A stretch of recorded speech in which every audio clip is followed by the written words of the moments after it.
Okay, everybody, it's 12:05, and we want to thank you for attending our webinar info session on the Entrepreneurs Bootcamp.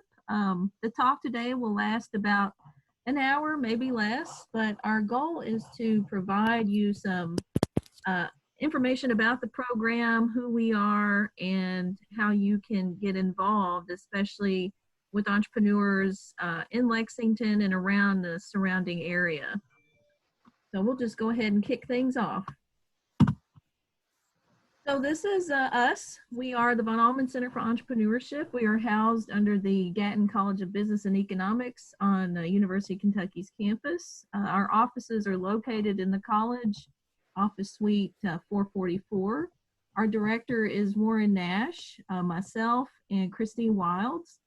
We are I call us the Three Musketeers. Warren and Christine, you all want to give a kind of quick intro to yourselves and say hello to everybody? I'll go first, Christine. Great to have everybody on today. We're really excited about getting ready for the fall. Of course, there are a lot of things up in the air about exactly what that will be on campus, but we're plugging along, and this will be our sixth cohort.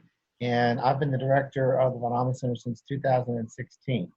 So look, I've got a great group to work with, and I think this will be an exciting time for you to explore your entrepreneurial side of your life. Thanks, Warren. Christine? Hi, my name is Christine Wilds. I teach entrepreneurship in Gatton College, the 400 level, so it's entrepreneurship and new ventures. I have moved to Kentucky almost 10 years ago to work in economic development, and currently I am doing that by teaching students the dynamics of entrepreneurship. Thanks for having me. Thanks, Christine. And I'm Miriam. I work at UK, have been for the last 10 years or so. My background's in engineering. I'm a UK engineering grad and alum from the college. Worked in defense for a while, and came into this type of work just really through serendipitous circumstances. I'm the co-founder of the boot camp, and it's been really cool helping architect this over the last 6 years. So we're really excited to share this with you all and hopefully get some good engagement and field some good questions for you. So what exactly is our center? I think it's important for us to kind of tell you what type of work we're doing in the university and around Kentucky. So our mission is to expand entrepreneurship initiatives and programs across the college in both the undergraduate and graduate student populations to encourage small business creation, innovation for developmental purposes for professionals, and also to help you just create that toolbox that you need as you're going through your careers. A lot of the things that we teach do translate over into the real world. So that involves community engagement as well. We want to continually improve this program as one of the main focuses of developing the boot camp for our entrepreneurs and people in the county.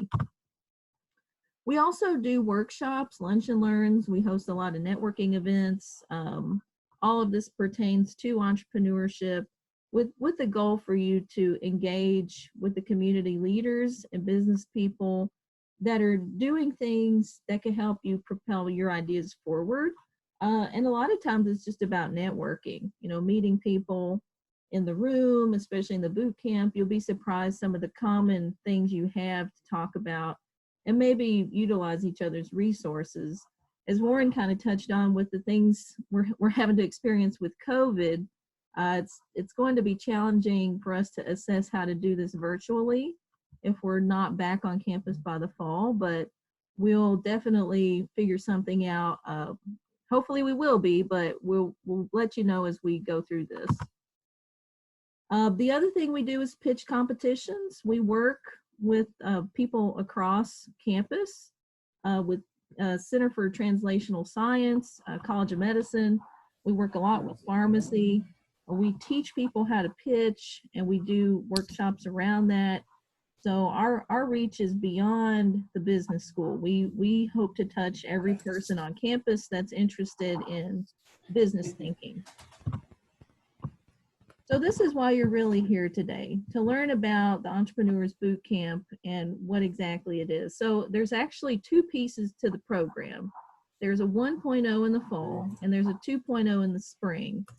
They're both divided in semesters.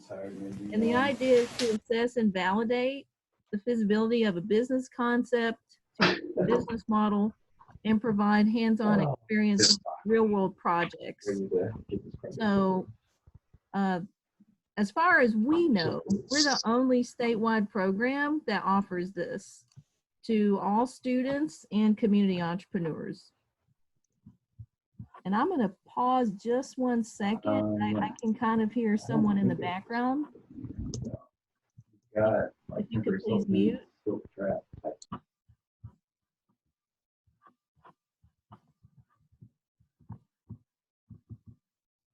Okay, thank you. So how does the program break down and what's the overview? So it's a full semester, fall 1.0 and spring. Both are offered for experiential academic credit as well as business and economics credit. I'm not going to go into detail about the academic credit piece. Warren is the faculty of record for those, and you can ask him questions if you do decide to take the program for credit. It is 3 credit hours, pass, fail. This next bullet is probably the key for us to know if you can be involved. So it's every Thursday beginning September 3rd. We already have the schedule in terms of the dates ready for fall from 5 to 7 p.m. If you can't commit to this date and time every Thursday from 5 to 7, the program may not be a fit.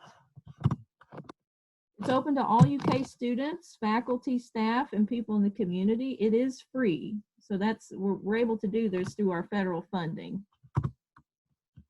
All the teams coming in, they're working on real projects and not case studies. We have community and UK instructors and mentors that help teach each session. We typically don't run the sessions, meaning that we're the presenters. We're more like the MCs, the coordinators, but we bring in the experts to talk about the topics for each session. There's also an opportunity for certain teams to compete in regional and national competitions, which happen typically in the spring. There's rules and requirements around that, which I'm not going to go into great detail about, but most of the teams, if not all of them, have to be student-led. There's also an opportunity for you to receive funding in the program, which really makes us unique. Most other type of accelerators limit their acceptance rate for people coming into their programs because there's a fee. We don't have that, at least for now. And we also offer prize money at the end. Another unique requirement about this program is we require you to sign a non-disclosure agreement. So anybody that comes into boot camp has to sign an NDA. The NDA was drafted by our team and the UK legal team, and it protects your ideas in the program as well as anyone working on your ideas in the program. And just from a statistical standpoint, since we've launched boot camp in the last 5 years, 28 companies have been formed. So we're pushing 30 total companies, which is not a bad stat when you think about the various number of people that come in and actually start these companies. Being part of the bootcamp gives you access to more than 90 community and UK mentors who have volunteered to help with your ideas, meaning that they offer 1 to 2 hours of pro bono time, consultation. They're experts in their field. Some of them really understand funding. They really understand maybe FDA. Some of them are experts in healthcare or biotech, in manufacturing, supply chain, just the lot of people in our network who have plenty of experience that we can help point you towards if you need a specific type of assistance.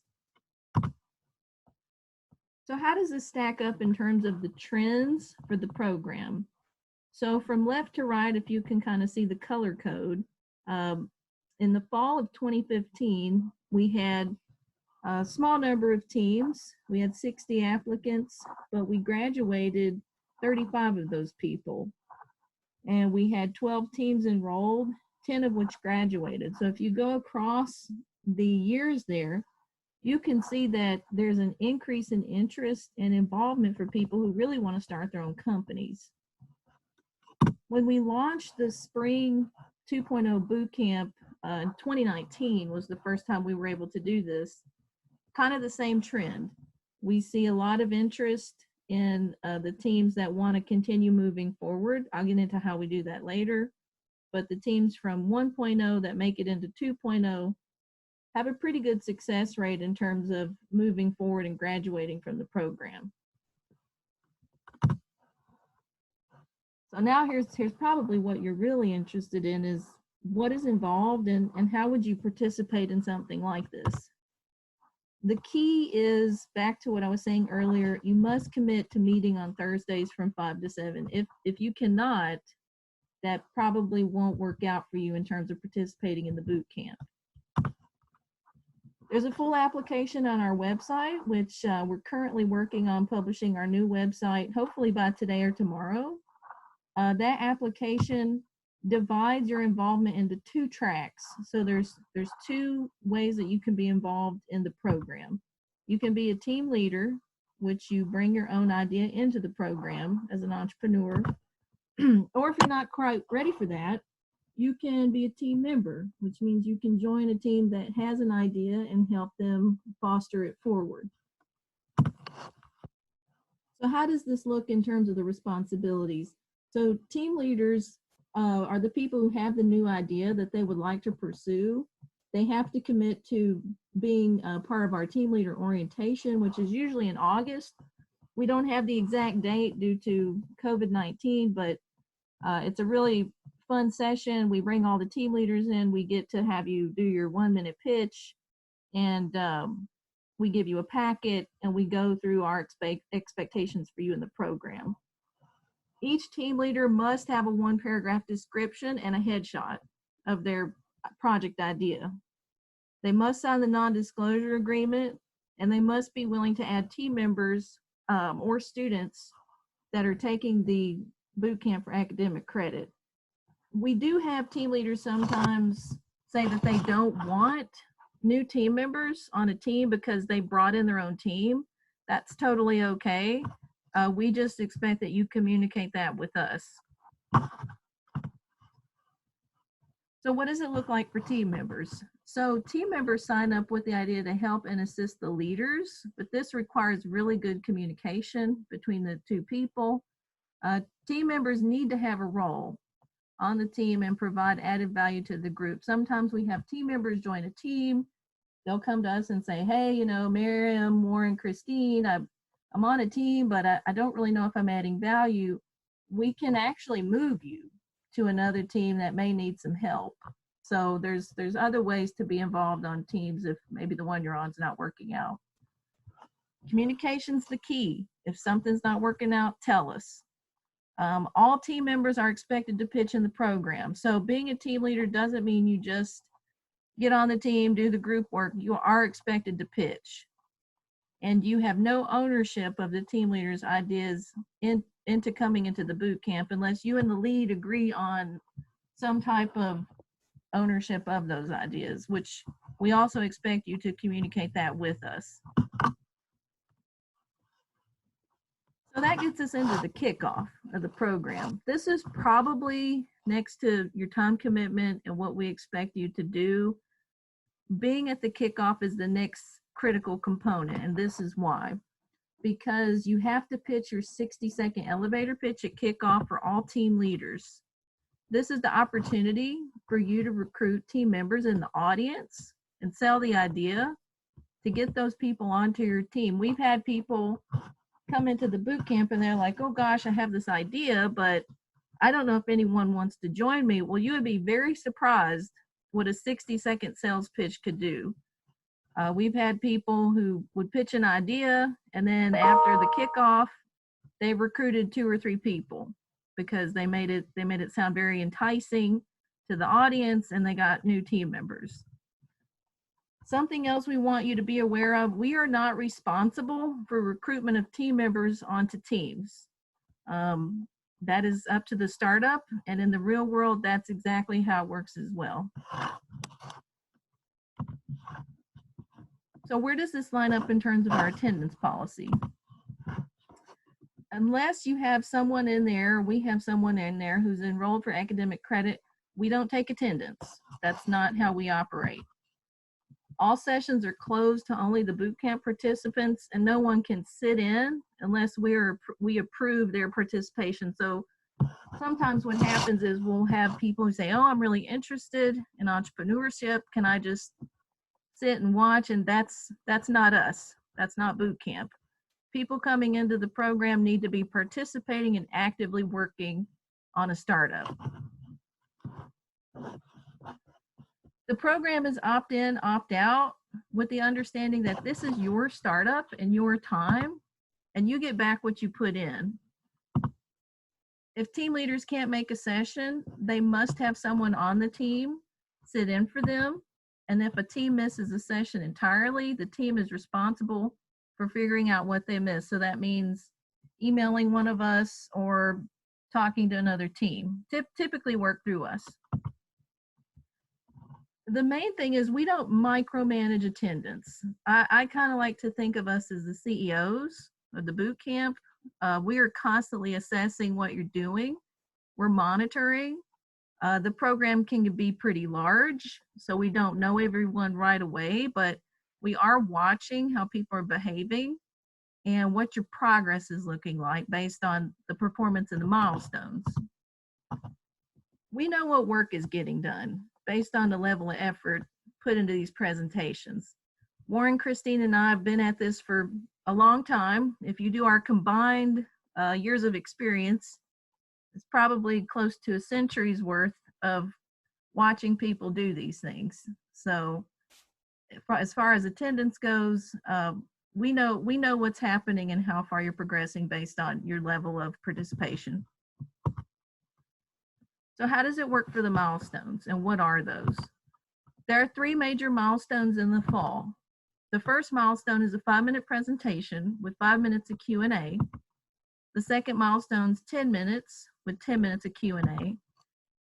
And then there's a finale, which includes prize money. It's a 10-minute presentation with 20 minutes of Q&A. The first 2 milestones are scored by a panel of judges so that you can improve for the finale. And then the top teams scored in the finale will win prize money, and those teams are automatically enrolled into the spring program 2.0. If any team doesn't meet a milestone, it automatically eliminates your team from the prize money pool, but it doesn't mean you don't graduate from the program. Sometimes we have people who have things happen, their team can't make it, their team members can't pitch for the team leader, and they just don't meet a milestone requirement. And we just say, well, that doesn't mean you didn't complete the program, but it definitely will impact our decision on who wins prize money. So that gets us to graduating from 1.0. All teams that complete receive a graduation certificate. We announce the winners from Bootcamp 1.0 based on our scoring criteria. We invite the teams and their family members and friends and have a nice celebration. There's a group photo, and it's just a fun time to round out the fall and congratulate everyone who's put in a lot of hard work into something that may not have been for academic credit, but is truly one of their lifelong passions and dreams to pursue. This is a group photo of our teams that graduated from the 1.0 last fall. As you can see, we've got a lot of checks up in the air. We had, I believe there were 6 winners, and then we had a couple of directors award. We gave away close to $6,000. We collaborated with the Institute for the Study of Free Enterprise, and they helped double the prize money for last year. They're also helping fund the 2.0 graduates and winners for the end of 2.0 this spring. So what does it look like in terms of the spring semester for 2.0? we accept the top 15 teams into the program for the spring semester. And the differentiator between the 1.0 and the 2.0 cohorts is that 2.0 is very heavily focused on financials, customer discovery, and development of a business plan. So it's also, again, Thursdays from 5 to 7, but we really dig into these details and make you research your customer base and how to develop a written document that you could potentially hand over to an investor sometime down the road. And in this 2.0 piece, we only select two teams as winners that receive funding in 2.0. And it's also a smaller group. So the funding is actually increased because of that. That is a very broad overview of the boot camp. We're also on Instagram and Twitter. If you're not following us already, we're at UKY Entrepreneur on those two platforms. And I will unshare my screen right now, and we'll see if we have any questions in the chat box.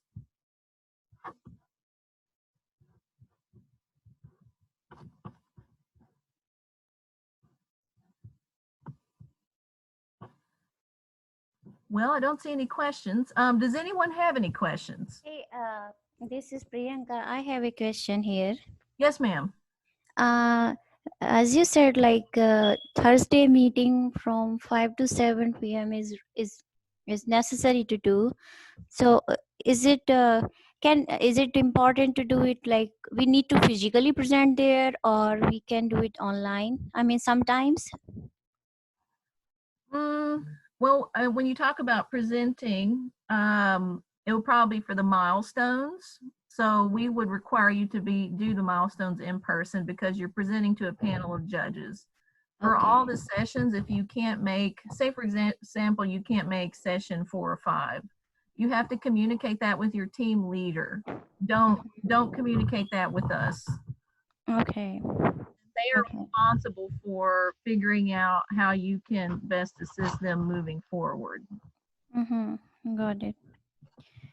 And so being a postdoc, I can join this course. I was thinking, like, I don't know whether the J1 visa holders or VR exchange program people can join this program. Absolutely. So the program we accept everyone. Okay, that's regardless of your visa status.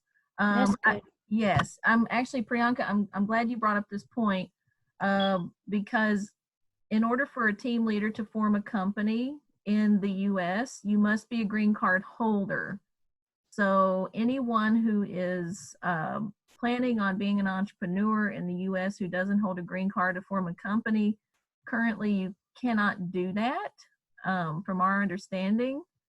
And we actually are trying to work with some other partners on figuring out a good mechanism to help people who are maybe more on the international side of things to get you to the point where you could facilitate working with an entrepreneur, but currently you cannot form a company. You can't be a co-founder. You can be a team member, but you can't be a co-founder or a founder. Okay, but I cannot start my own company right now. You can't. No, not based on the visa you're on. Got it. Because that's what my concern is. I mean, I want to join.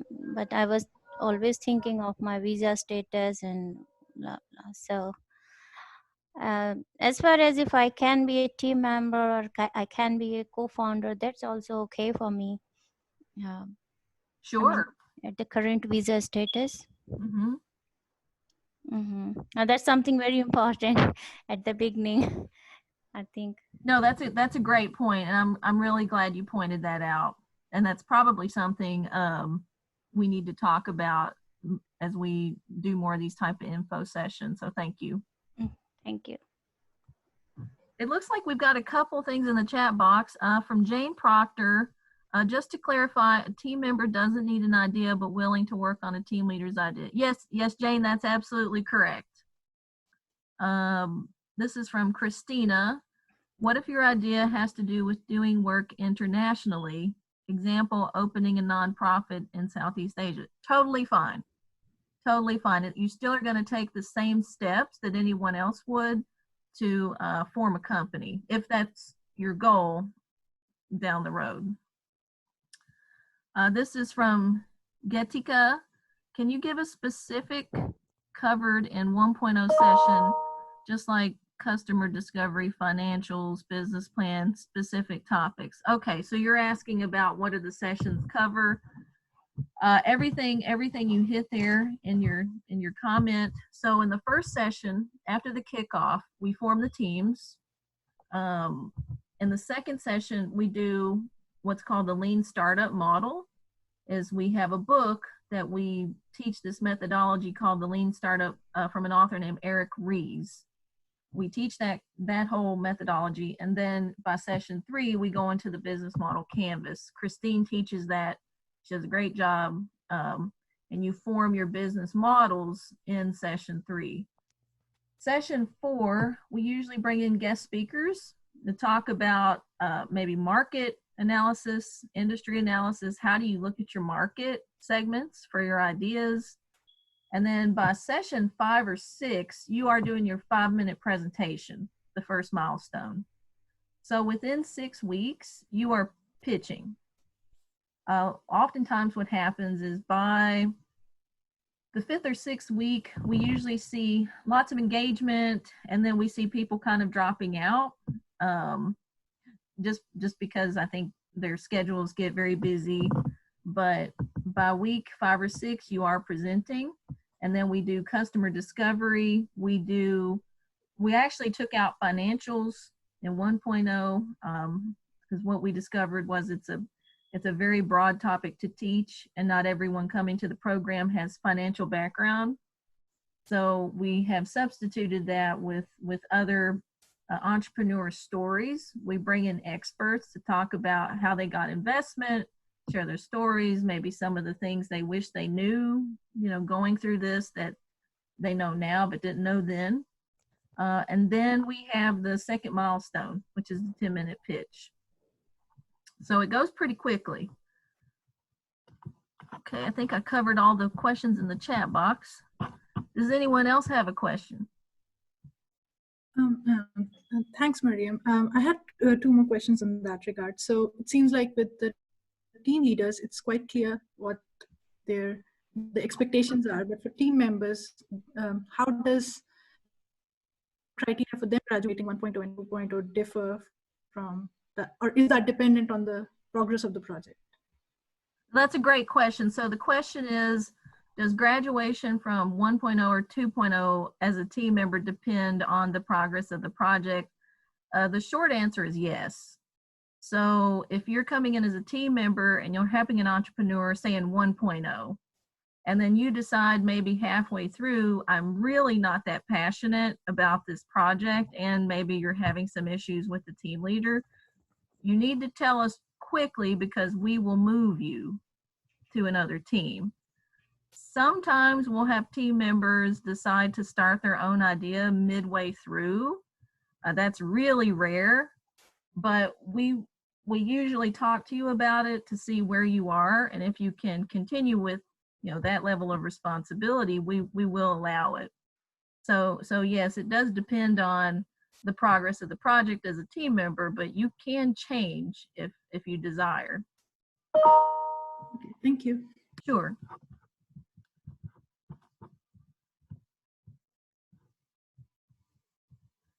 Well, it looks like we had a few more people drop in. Thanks for those of you who popped in.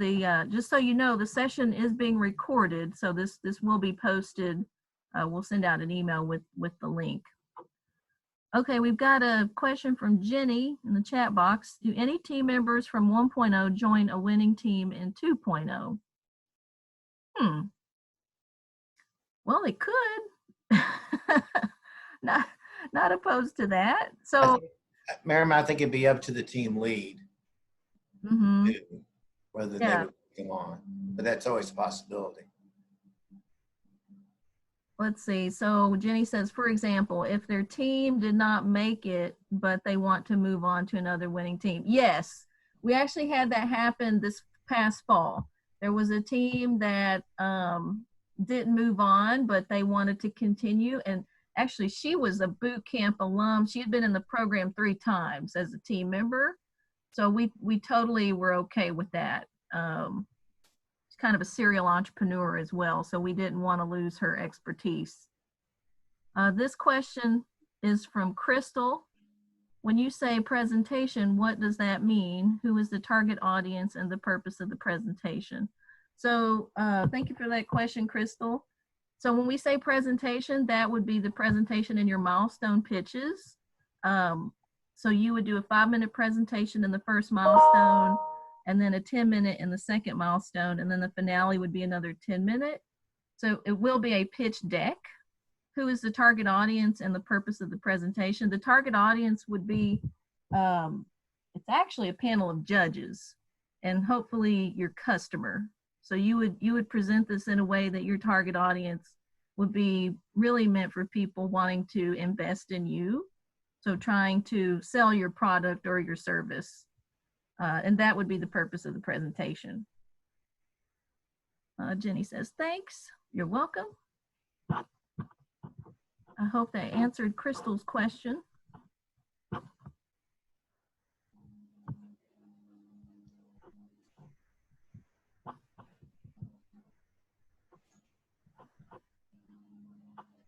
Okay, anyone else have any other questions? Something I do want to point out about the boot camp, it's a lot of fun. There's actually one person on here who I see who was a former boot camp member. I see Nora Shalash. Nora, can you unmute yourself and talk a little bit about your experience in the program? Hi. Yes, I really enjoyed the program. I was a team member on a group leader's idea, and I really liked the learning process of entrepreneurship through the program. I unfortunately had a series of unfortunate events that happened in my life, so I felt like I wasn't able to optimize it. I do have my own ideas that I was thinking of exploring, so I wanted to see if it was a good idea to come back for next boot camp. But I really enjoyed the process and listening to people and learning how to pitch and just the basics of entrepreneurship that I don't think I learned in my education prior to that. And Nora, I'm gonna call on you a little bit while we're on the phone because, or on the webinar, I should say, because you ended up working for a UK company, and you're actually a scientist by background, correct? So I have a degree in chemistry. I got a BA, so I'm not technically considered a chemist because it was a BA and not a BS.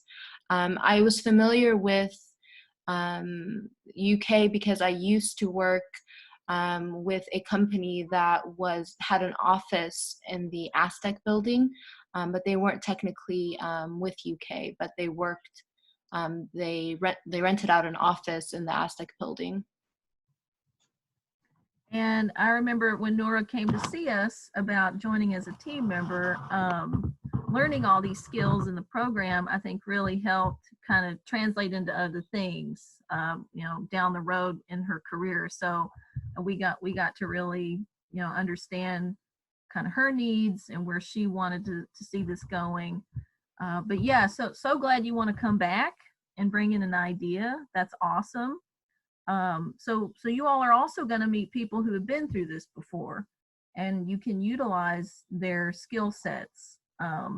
You will make a lot of friends in boot camp. I mean, I always say every semester, I just get to meet a whole new group of cool people who are all very interested in the same things. I mean, everybody wants to succeed. Nobody wants to take your idea. Everybody wants to see you do well. The environment is, I would say, kind of infectious because there's so much, everyone's so driven to make their ideas come to life. They're there to help you. You know, people in the room, they definitely are driven to do better. And that's what we encourage you to do as entrepreneurs, is not only just listen to the content, but do things with it.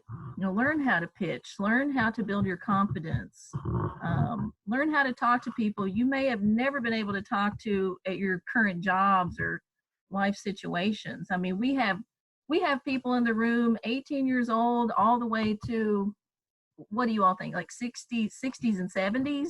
I mean, the age range, the demographic is just all over. So we really encourage the networking piece. Now, back to what we were kind of touching on earlier with the pandemic, we're not exactly sure how this will play out for us in the fall, but we will try to make something work that benefits everybody. Warren and Christine, do you have anything you would like to add? No, think you've covered it quite well. I was going to say the same thing. Yep. Thank you for putting this together. Miriam is certainly a critical part of the center and has done such a great job with managing the boot camp. You'll find her to be very engaging, and as well as Christine. We have a lot of fun, and we are glad that, I know this is early. I'm glad to see people are thinking about this early. We've got time for you to be thinking about exactly how you want to proceed. But the sooner you get an application in, the better. And we get you tagged into all the different emails that go on between now and start boot camp. Thanks, Warren. I did notice we have Rachel Clark on the webinar. Rachel, can you unmute yourself? I kind of want people to know who you are. So Rachel is one of our colleagues in the business school. Yes, yeah, I'm here. Can you hear me? We can hear you great. Yes, so I decided to join today so I am the director of recruitment for the Gatton College, and I recruit undergraduate students. So, I of course know about the Entrepreneurship Bootcamp, but was intrigued just to learn a little bit more, to be able to have some more in-depth talking points when talking with prospective students who are interested in pursuing entrepreneurship. Thanks, Rachel. Yeah, Rachel's been awesome. And something that reminded me is Rachel does, if I'm saying this right, Rachel, walk-through tours of the building when she's doing some recruitment. And Yes. We actually manage the Venture Studio space that's in the business school. So as part of the boot camp, you all get access to all of this. So if you needed to have meetings or meet in the building, that's all worked through us. So there's a lot of perks that come with being part of the program. That being said, we ask that you definitely communicate through us and not anyone else in the college, as we have to be very respectful of people's time and energy and the type of work that they're doing. Well, everybody, I think it seems like we've covered everything. If there aren't any more questions, I'll go ahead and end the webinar. I did record this, so I'll be sending out a link for those of you who may have missed some of the earlier pieces, but I think we've got everything covered. Warren and Christine, if you all have anything else to add, please do. If there's no other questions, we will wrap things up. Looks like Christine unmuted. Go ahead, Christine. You're wonderful. We love you. Thanks. Oh, right back at you. Heart emoji. All right. Thanks, Jonathan. I see some thank yous in there. Thanks, everybody. We appreciate your time, and we hope to see your applications rolling through in the next couple weeks. And we are here to support you. Follow us on Instagram and Twitter, and hashtag us at Team Kentucky. Take care, everybody.